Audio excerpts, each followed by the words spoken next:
തീർച്ചയായിട്ടും കണ്ണു നിറയും. ഇത് കേൾക്കുമ്പോൾ എനിക്കും ഉണ്ട്, എനിക്ക് 2 ഏട്ടന്മാരാ. അപ്പം എനിക്കിത് കേൾക്കുമ്പോൾ ആ ഒരു ശരിക്കും റിലേറ്റ് ചെയ്യാൻ പറ്റുന്നുണ്ട്.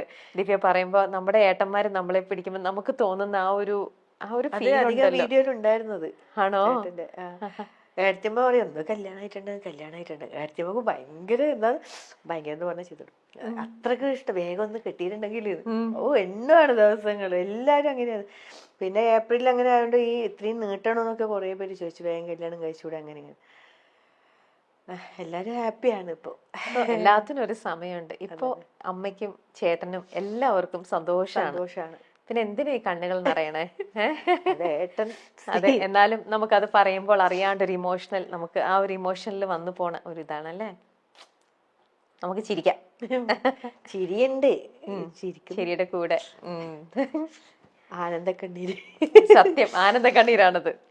അല്ല, നമ്മള് ഒരിക്കലും നമുക്ക് തിരിച്ചു കിട്ടുമെന്ന് പ്രതീക്ഷിക്കാതിരുന്ന സമയത്ത് പെട്ടെന്ന് നമ്മുടെ അമ്മയുടെയും വേറെ ആരുടെയല്ല, സ്വന്തം അമ്മയുടെയും ആങ്ങളയുടെയും ആ സ്നേഹം, അവരുടെ ഒരു ലാളന, അവരുടെ ഒരു കരുതൽ, അതൊക്കെ കിട്ടുമ്പോൾ നമുക്ക് വല്ലാത്തൊരു തിരിച്ചു കിട്ടുമ്പോണ്ടാവുന്ന സന്തോഷം. പിന്നെ അതുപോലെ തന്നെ ഞാൻ ഏട്ടന്റെ കൂടെ വാലിയ തൂങ്ങി ഇങ്ങനെ നടക്കണ്ടല്ലോ, കുട്ടിക്കളി കളിച്ച്. പക്ഷെ അതൊക്കെ എന്റെ നല്ല പ്രായത്തിൽ നഷ്ടപ്പെട്ട കുറച്ച് കാലങ്ങളല്ലേ, അതൊക്കെ എനിക്ക് തിരിച്ചെടുക്കണ്ടേ. തീർച്ചയായിട്ടും. നമുക്കൊരു ഈ ഒരു ജീവിതമല്ലേ ഉള്ളൂ. ഈ ഒരു ജീവിതത്തിൽ ഇതെല്ലാം ഞാൻ കുറച്ച് കുട്ടിയായിക്കോട്ടെ. അതെ, കുട്ടിയായിട്ട് തന്നെ അതൊക്കെ അങ്ങ് എൻജോയ് ചെയ്യാം. എനിക്ക് നഷ്ടപ്പെട്ടതൊക്കെ ഞാനൊന്ന് ആസ്വദിക്കട്ടെ. തീർച്ചയായിട്ടും ദിവ്യ. ഓക്കെ, വിവാഹ സമയത്ത് നിങ്ങളെ 2 പേരെയും നമ്മൾ പറഞ്ഞു. ദിവ്യക്ക് ജീവിതത്തിൽ ഇതിനോടകം ക്രിസ് കൊടുത്ത ഏറ്റവും വലിയ ഒരു ഗിഫ്റ്റ്? എനിക്ക് ഗിഫ്റ്റാ, എന്നെ ഏറ്റെടുത്തു, എന്റെ മക്കളെ ഏറ്റെടുത്തു. അത് തന്നെ ഏറ്റവും നല്ലൊരു സമ്മാനം. തിരിച്ചു കൊടുത്തതോ? തിരിച്ചെന്ത് കൊടുത്തു? ഞാൻ 2 മക്കളെ കൊടുത്തു, ഭാര്യനെ കൊടുത്തു. നിങ്ങൾ പറയാതിരിക്കാൻ പറ്റില്ല, നല്ലൊരു അപ്പ അമ്മ ഏട്ടന്റെ, പറയാതിരിക്കാൻ പറ്റില്ല. അവരെവിടെ? എറണാകുളത്താണോ? അവര് എറണാകുളത്താണോ? ട്രിവാൻഡ്രത്ത്. അവരും ട്രിവാൻഡ്രത്താണോ? എറണാകുളത്തും വരും. 2 സ്ഥലത്തായിട്ട്. പിന്നെ ഏട്ടന്റെ ചേച്ചിയുണ്ട്, പുഷ്പ ചേച്ചി, US-ലാണ്, ഡോക്ടറാണ്. അതും എന്താ പറയണ്ട അറിയില്ല, എന്നെ അതുപോലെ സ്നേഹിക്കുന്നുണ്ട്.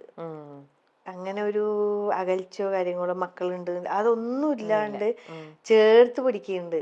അതാണ് ഗിഫ്റ്റ്. അതെ, ആഗ്രഹിച്ച ഒരു ലൈഫ് ആണ് ദിവ്യക്ക് ഇപ്പൊ കിട്ടിയത്. ചിലവര് പറയില്ലേ, മക്കളുണ്ടെങ്കിൽ ചിലവര് മക്കളെ വേണ്ട, നീ മാത്രം മതി എന്ന് അങ്ങനെ നോക്കുന്ന ഇഷ്ടംപോലെ ആൾക്കാരുണ്ട്. ഞാൻ എന്റെ തന്നെ അറിവിൽ എന്റെ ഫ്രണ്ട്സൊക്കെ ഇങ്ങനെ അനുഭവം ഉണ്ടായിട്ടുണ്ട്. അപ്പൊ അവര് പറഞ്ഞിട്ടുണ്ട്, മക്കളെ വേറെ അവരെ വീട്ടിൽ നിർത്തിയിട്ട് അവള് അവന്റെ കൂടെ വേറെ പോയി, അങ്ങനത്തെ ഒക്കെ അവസ്ഥയുണ്ട്. പക്ഷെ അതിലൊന്നും എനിക്ക് താല്പര്യമില്ല. കാരണം എന്റെ മക്കളെ, ഞാൻ നൊന്ത് പ്രസവിച്ച എന്റെ മക്കളെ ഞാൻ ഇത്ര പോലെ നോക്കി. അപ്പൊ നമ്മളെ 3 ചേർത്ത് പിടിക്കാൻ ഒരാള്, ആ കുടുംബത്തിലേക്ക് തന്നെ എന്താണ് ഒരു തെറ്റും കൂടാതെ, എനിക്ക് എന്താണ് ഒരു ഇതിനോട് ഇങ്ങനെ എന്താണ് നല്ല ധൈര്യത്തോടു കൂടി നല്ല ഇതായിട്ട് നിൽക്കാൻ നല്ലൊരു അപ്പ ഉണ്ട്, നല്ലൊരു അമ്മ ഉണ്ട്, ചേച്ചിയുണ്ട്, കസിൻ ഉണ്ട്, എല്ലാരും ഒരുപാട് ഫാമിലി മെമ്പേഴ്സ് ഉണ്ട്.